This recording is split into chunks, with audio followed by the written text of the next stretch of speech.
আমি কিনে এনেছি। আর আব্বা ওই যে 5 বিঘা পুকুর না। আরে আব্বা তুমি কি করলে? আর পরে ডাক দিবে না, তাই আমি ওই পুকুরটা কিনতে পারি মাছ সহ 5 বিঘা।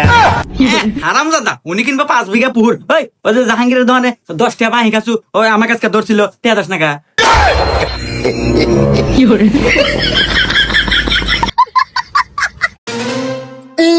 বাবা তোর সমস্যা করতে আমি আছি চিঙ্কু বাবা, বল বাসা। বাবা বাবা, আমার তো 3টা ছেলে ছাওয়াল হয়েছে। বাহ, এ তো সুখের সংসার না, সুখের সংবাদ, গুড নিউজ। কিন্তু বাবা বিয়ে না হয়ে হয়েছে। পাপি, তুই তো বড় পাপি, তুই বড় পাপ করেছিস, এর কোনো ক্ষমা হবে না। তুই যা ওই মেয়ের বাপের কাছে যা ক্ষমা চাবি, তাইলে তুই ক্ষমা পাবি। সেদিন তো ক্ষমা চেপে আসলাম, মাফ করে দেন হসুর আব্বা। হুমুন্দি কয় কি রে?